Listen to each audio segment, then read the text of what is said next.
you want to get it generally into a triangle shape. Now you can for here it's best if we can get a pretty equilateral triangle with all three sides equal. So I'm generally going to start trying to do that, and then we can redefine it a little bit later. But you're gonna reduce the cane, and actually we've gone over this in other lessons, but I'll show you quickly. You'd start by kind of just pinching in the middle. I just rolled this up. It's best to let it rest in between, you know, several hours or overnight, or if you're in a hurry, you can refrigerate it. But anyway, to do the reduction, if you haven't done it before, you start kind of pinching in the middle, pulling out towards the ends. We're trying not to distort the image, but we are also trying to kind of squish the middles inside so they reduce at the same rate as the outside clays. Anyway, so that's how you go about a basic reduction. I got it pretty well down to the thickness I want, and then I just went along and pinched, that little pinch in my fingers, making the triangle on the top, and then you flip it and do the next side, go all the way down, and flip it again, and that gives you the basic triangle, which we'll define a little better. Now we need even pieces, so I'm going to start here. Pretty good. Again, this may squish out a little bit more because we're under the hot lights, so after you reduce it like that, before you slice, you should in general just let it sit for a little bit so it firms up a bit. But I will cut this into 6 even pieces.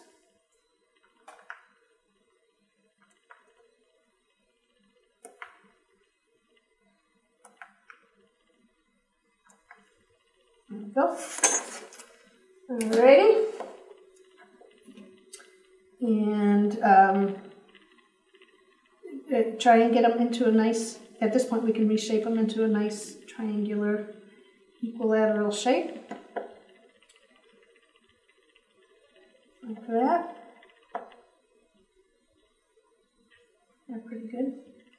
A little flat on the bottom, but we can adjust as we go along.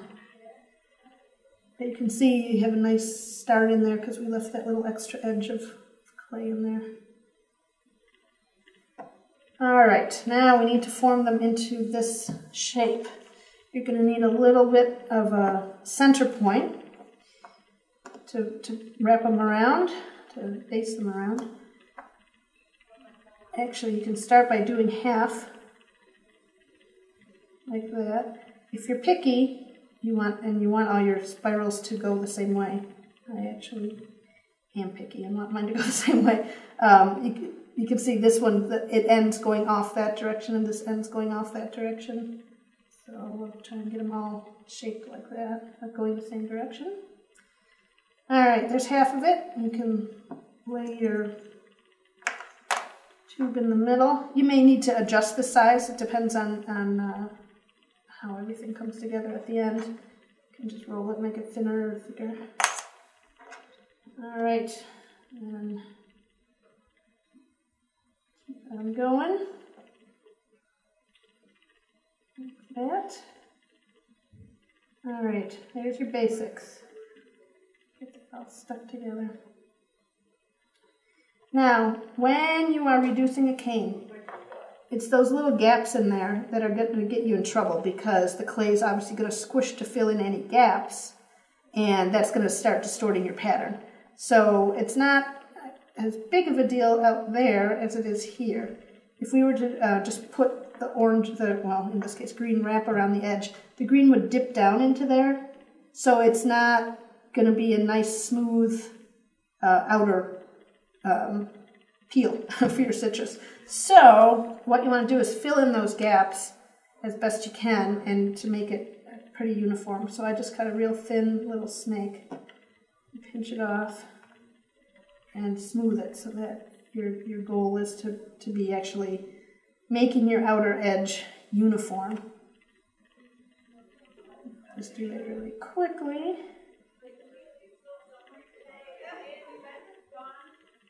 Like that. And if you were doing this, you would take the time to really smooth it. but we're going. So you're gonna go through and you're gonna have that nice and smooth, so that it's more of a defined, you know, round outer edge. Okay, and then we don't want to add, like I said, we don't want to add a whole lot of white membrane, but I do want to put something around there just to pack it all together and hold it all together. So I have a super, super thin piece of white here. This is probably a number 5. So we're just going to wrap that whole thing in a number 5. Same way we wrap everything else. Define your 2 edges. Lay it down there. Straighten up your other edge. And roll away. Try not to trap air in there. We're really just trying to get this smooth outer edge. So there you go. We're going to tap there. Get our line. Oh, that's a wavy line. So these just butt up and don't overlap because we don't need any extra white at this point. All right, and then you can, sometimes if you're a little off, you just trim that. We have a lot of reducing and trimming to do, so it doesn't have to be perfect at this point. All right, so there's your wrapped segments, and then we're just going to wrap the whole thing in your outer peel color. Now, right now I'm going to start with a number 1, a thick one. As you reduce it, just keep an eye on it and take a look at how that's going. As I said, the outer clay, because it's warmer, because it's against your hands, the outer clay squishes out first, so it's going to get thinner than these inner clays. That's always the problem with reducing things. So you may get partway reduced and realize you want a thicker peel, at which point you just add another layer right on and keep on reducing, and that will give you a, you know, the thickness of the outer peel that you want. So there you go. We're going to smooth the edges, let that rest a while, and reduce it, and you have a lime cane. It looks like a lot of white in there, but it'll actually end up reducing out. If you want less, then just make any of these layers thinner. And then again, like as I said, you can add another layer of green as you start to reduce, once you see exactly what proportion of the green has reduced away. So there you go. There's our lime. You can do lemon, lime, orange, and grapefruit, and have a cheerful little set of canes.